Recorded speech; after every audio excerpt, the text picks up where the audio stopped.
जितने भी लोग वीडियो देख रहे हैं दोस्त मैं बताना चाहता हूँ फिलहाल मैं कैमरे के सामने देख सकते नगवा हवाई अड्डे के मैदान से आप सभी को अपना क्रांतिकारी झारखंडी जोहार पेश करता हूँ, नमस्कार पेश करता हूँ, प्रणाम पेश करता हूँ, आदाब पेश करता हूँ। और जेबी केसेस के हमारे तमाम जो साथी यहाँ पर पहुंचे हैं और अपने तमाम साथियों से, अपने तमाम कई पदाधिकारियों से इस बात के लिए माफी भी चाहता हूँ कि झारखंड के राजनीतिक इतिहास में 2 दशकों में पहला बार ऐसा देखने को मिल रहा है कि जिस गांव घर के गलियारे में ये बात कही जाती थी कि बेटा राजनीति में कने जाही, सियासत मत करो, राजनीति मत करो, और आज राजनीति की इतनी बड़ी लकीर हम लोगों ने खींची है कि वक्ताओं की इतनी लंबी कतार हो जाती है कि हम लोगों ने बोलने के लिए मौका तक नहीं दे पाते हैं। इससे ये पता चलता है कि नेतृत्व का कौशल जेबी केसेस के अंदर से झारखंड के अंदर निकल रहा है। तो अपने तमाम साथियों से, जिन लोगों को बोलने का अवसर नहीं मिल पाया, जो लोग मंच तक नहीं पहुंच पाए, जो बड़े बुजुर्ग यहाँ पर पहुंचे उनसे नहीं मिल पाया, उन सभी लोगों से माफी चाहते हुए अपने बात की शुरुआत करता हूँ और अपने तमाम साथी केंद्रीय अध्यक्ष जयराम महतो जी को झारखंडी जोहार पेश करता हूँ और अपने तमाम साथियों को झारखंडी जोहार पेश करता हूँ। और आज ये कहना चाहता हूँ आप सबसे साथियों कि आज हम लोग नगवा हवाई अड्डे के मैदान में हैं और देखिए इस राज्य के भीतर किस तरीके से ठगने की राजनीति चलती आ रही है।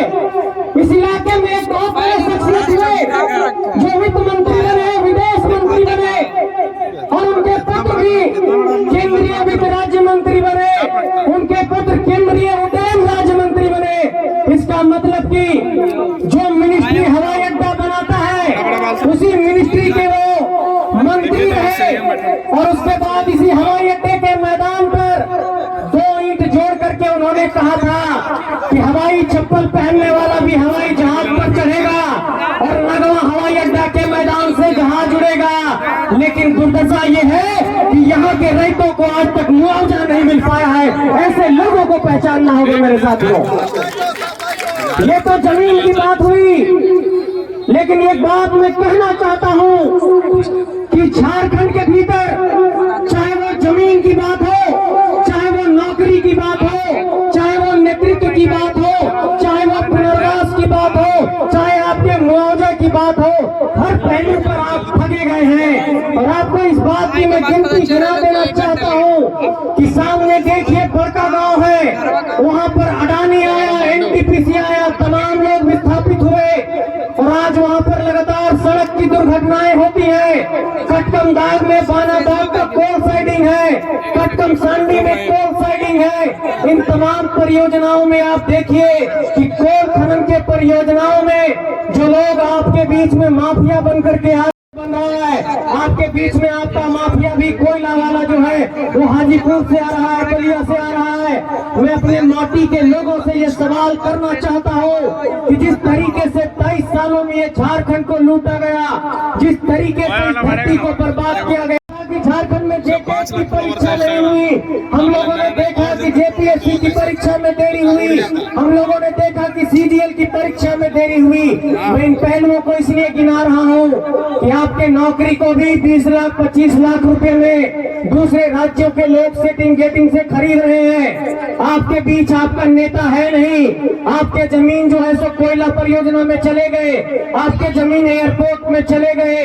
तो मैं ये सवाल पूछना चाहता हूँ उन पुरखों का जो बलिदान गया है इस धरती पर, उन पुरखों के पीठ पर जो लाठियां पड़ी है इस झारखंड को अलग कराने के लिए, क्या इसी दिन के लिए झारखंड को अलग कराया गया था? इसलिए मैं ये कहना चाहता हूँ कि पहली लड़ाई इस बात को लेकर के है कि हम लोगों को अपने अंदर से नेता निकालना होगा, अपनी माटी से नेता निकालना होगा। और आज देखिए कि एक बहुत बड़े शख्सियत जिन्हें आज भारत रत्न मिल रहा है, जननायक कर्पूरी ठाकुर जी की जयंती है, वो सामाजिक न्याय के पुरोधा थे। उन्होंने कहा था कि सबको अवसर की समानता मिलनी चाहिए, सबको एक बराबर हक और अधिकार मिलना चाहिए। क्या झारखंडियों के साथ ऐसा हो रहा है?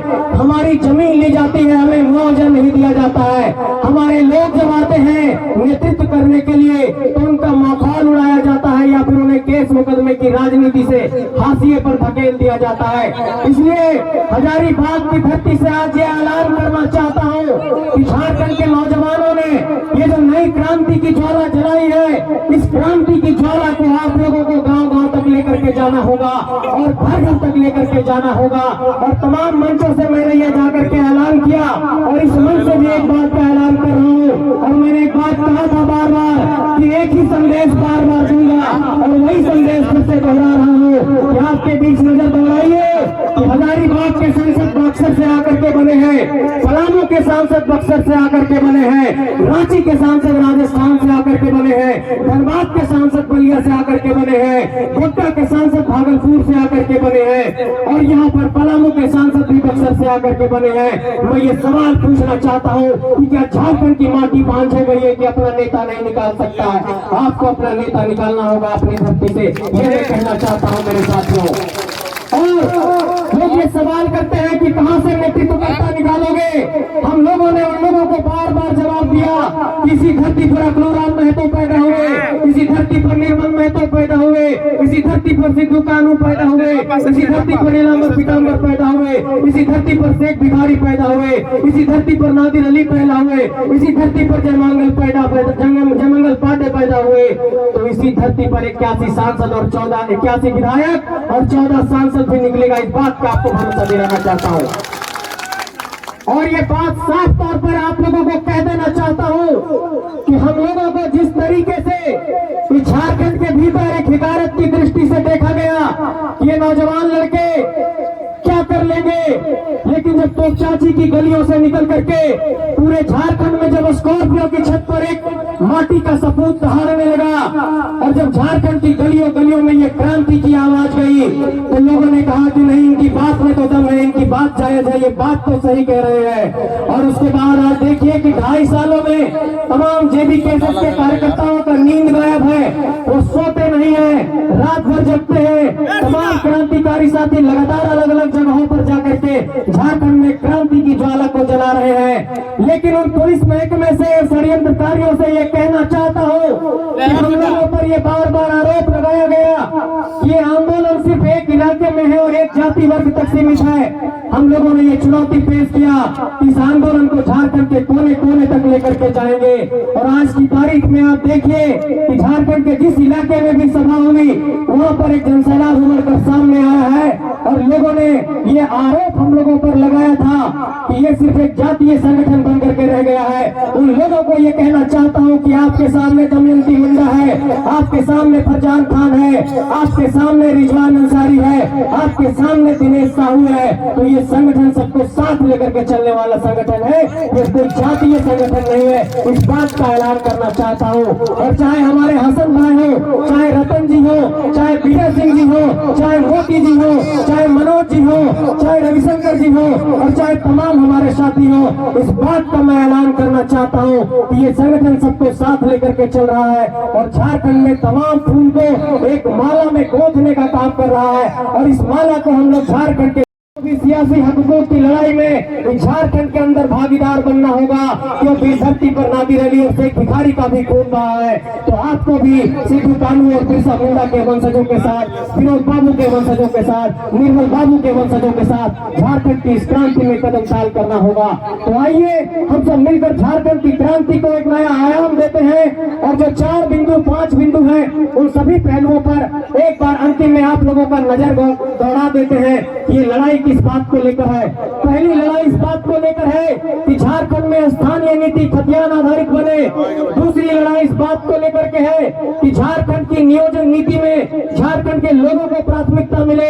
तीसरी लड़ाई इस बात को लेकर के है कि झारखंड में जितने भी जमीन लिए गए उन जमीनों का मुआवजा सही से दिया जाए और पुनर्वास की नीति अपनाई जाए। चौथी मांग इस बात को लेकर के है कि झारखंड की जितनी भी प्रतियोगी परीक्षाएं हो रही है वो समय पर हो और उसका परिणाम समय पर जारी हो और उस पर कोई धांधली नहीं हो। पांचवी मांग इस बात को लेकर है कि झारखंड में अब तक ओबीसी को आरक्षण नहीं मिला और ओबीसी बार बार ये बात कहता रहा है कि आबादी के अनुरूप मुझे आरक्षण दो या फिर कम से कम 27% आरक्षण दो, वो आरक्षण का भी हक नहीं मिला। और झारखंड के आदिवासी समाज के लोग बहुत बड़ी मांग करते रहे हैं कि हमें सरना धर्म कोड दो। आज तक आदिवासियों को भी सरना धर्म कोड नहीं मिल पाया।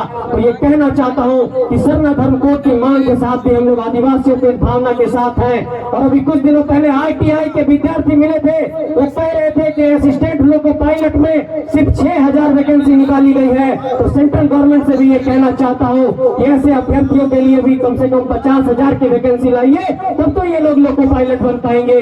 और अंत में ये बात जोड़ना चाहता हूँ आप लोगों के साथ कि झारखंड के अंदर इन मुद्दों आधारित राजनीति नहीं होगी, अगर इन मुद्दों को लेकर सियासत नहीं होगी, इन मुद्दों को लेकर अगर मुखरता नहीं होगी, तो हम लोग ऐसे ही हाशिए पर धकेल दिए जाएंगे। और अंत में ये बात जोड़ देना चाहता हूँ कि इन सभी लड़ाई को मुकम्मल करने के लिए जो सबसे जरूरी चीज है वो चीज है कि अपनी माटी से अपना नेता पैदा करो, बोरो प्लेयर ला करके किसी को मत जिताओ।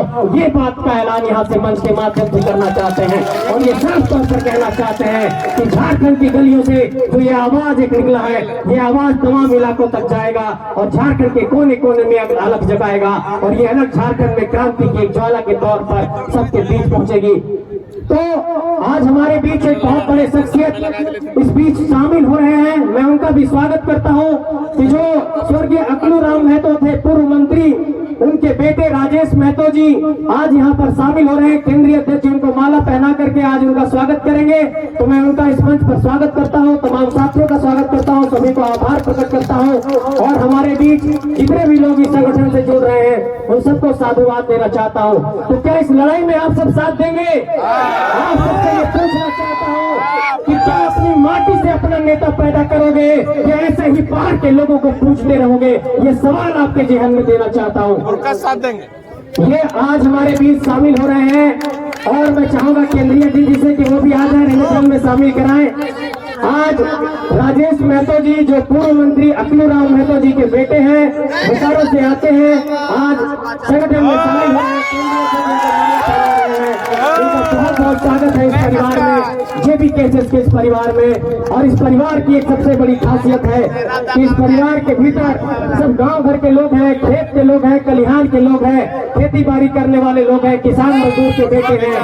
तो साफ तौर पर ये संकेत है कि झारखंड में गांव गांव के गलियारे से नेता निकल रहा है। और अब ये कभी मत कहना कि का बाबू नेता बने जाही, उसको साफ तौर पर कहिए कि हाँ नेता बनतो हमार बेटा भतीजा, ओकरा बनावल भेजबो अब रोकबो नहीं। ये बात कहिए, राजनीति कोई खराब चीज नहीं है। हम लोग भी पढ़ लिख करके सियासत में इस राजनीति में आए हैं और हम लोग वास्तव में झारखंड के अंदर कुछ परिवर्तन करना चाहते हैं। तो आइए मिल करके परिवर्तन करते हैं और राजेश जी का इस संगठन के अंदर स्वागत करते हैं। बहुत बहुत स्वागत, बहुत बहुत धन्यवाद। मैं राजेश जी से चाहूंगा कि तुरंत अपनी दो बात भी जनता के बीच आप रख ले इसी बीच।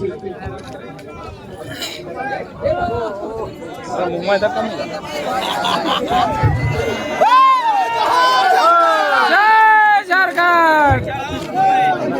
कल एक तो वेतन पहाड़ में उठा रहे थे। राजेश महतो जी अपनी बातों को चूम कर दिले। अरे स्टेज में हम आभार व्यक्त करते हैं।